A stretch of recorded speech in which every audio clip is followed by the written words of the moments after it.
ரஹீம். அஸ்ஸலாமு அலைக்கும் வரஹ்மத்துல்லாஹி வபரகாத்துஹு. அல்லாஹு தஆலா திருக்குர்ஆனில் குறிப்பிடப்பட்டுள்ள 25 நபிமார்களில் நபி சாலிஹ் அலைஹிஸ்ஸலாம் அவர்களும் ஒருவராவார்கள். இவர் நூஹ் அலைஹிஸ்ஸலாம் அவர்களின் பரம்பரையில் வந்தவர்கள். இவர்களது 40வது வயதில் சாலிஹ் நபியை அல்லாஹு தஆலா சமூத் கூட்டத்திற்கு இறை தூதராக அனுப்பி வைத்தான்.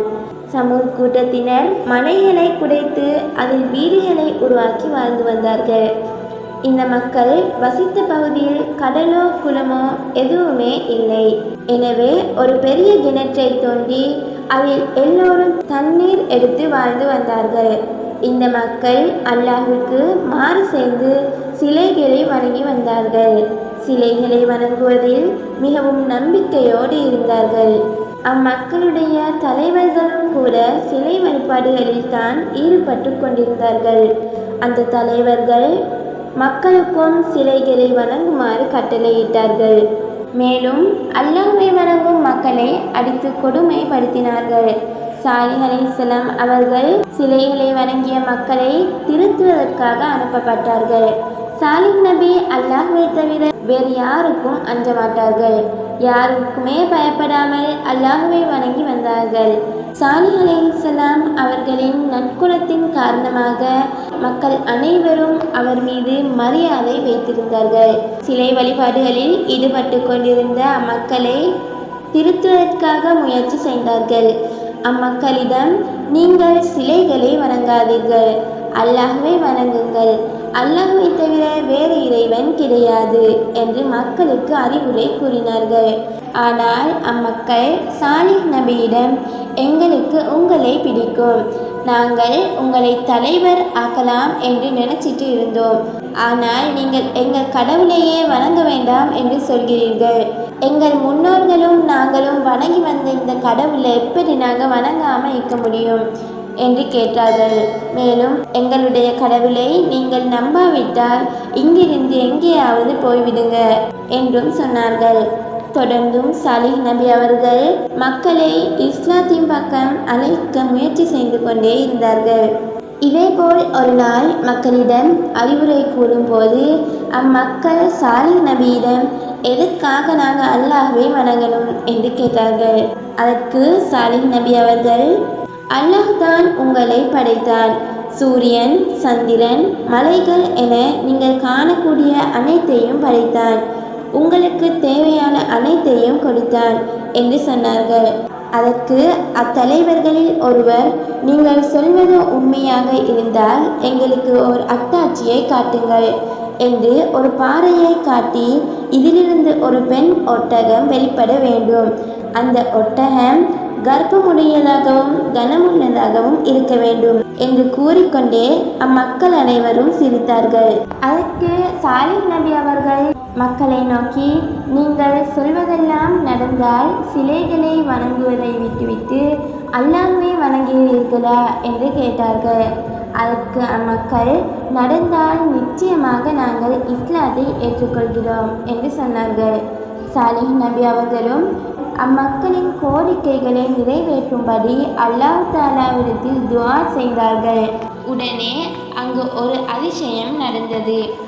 முதலில் அந்த பாறை பிளக்கும் சத்தத்தை அனைவரும் கேட்டார்கள். பின்பு அந்த பாறை பிளந்தது. ஒரு அழகான பெண் ஒட்டகம் வெளிப்பட்டது. மேலும் அந்த ஒட்டகம் கனமுள்ளதாகவும் கர்ப்பமுள்ளதாகவும் இருந்தது. அந்த ஒட்டகத்தை பார்த்த மக்கள் அதிர்ச்சி அடைந்தார்கள். இதனை கண்ட மக்கள் அல்லாஹ் தான் இறைவன் என்பதை ஏற்றுக்கொண்டார்கள். ஆனாலும் இறைவனை வணங்கக்கூடிய மக்களின் எண்ணிக்கை மிகவும் குறைவாகத்தான் இருந்தது. சில நாட்கள் சென்றது. அந்த ஒட்டகம் ஆண் குழந்தையை ஈன்றது. அந்த குட்டி ஒட்டகம் எப்போதும் தாயை பின்தொடர்ந்து செல்லும். சாலிஹ் நபி அவர்கள் மக்களிடம், இது அல்லாஹ்வின் ஒட்டகம், எனவே இதனை யாரும் காயப்படுத்தி விடாதீர்கள். மேலும் அவ்வாறு காயப்படுத்திவிட்டால் அல்லாஹ் உங்களை தண்டிப்பான் என்று சொன்னார்கள். அந்த ஒட்டகங்கள் தாவரங்களையும் அங்குள்ள கிணற்றில் தண்ணீர் அருந்தியும் வாழ்ந்து வந்தது. மேலும் அந்த ஒட்டகம் மக்களுக்கு பால் கொடுத்தும் வந்தது. நாட்கள் சென்றது. இதனை அனைத்தையும் கவனித்து கொண்டிருந்த காபிர்கள் கோபமடைந்தார்கள். அவர்களுடைய சிலையை வணங்குவதை விட்டுவிட்டு மக்கள் அல்லாஹ்வை வணங்குவதை கண்டு பெரும் கோபமடைந்தார்கள். மக்கள் இரு பிரிவினராக பிரிந்து விட்டார்கள். அல்லாஹ்வை வணங்குபவர்கள் ஒரு பிரிவினராகவும் மற்றொரு பிரிவினர் சிலைகளை வணங்கக்கூடியவர்களாகவும் இருந்தார்கள். இப்படியே விட்டுவிட்டால் நமக்குத்தான் ஆபத்து என்று எண்ணி அந்த காஃபிர்கள் முஸ்லிம்களிடம் சென்று அவர்களையும் அவர்களுடைய நம்பிக்கைகளையும் கேலியும் கிண்டலும் செய்தார்கள். மேலும் மிரட்டவும் செய்தார்கள். ஆனால் அம்முஸ்லிம் மக்கள் மாறவில்லை.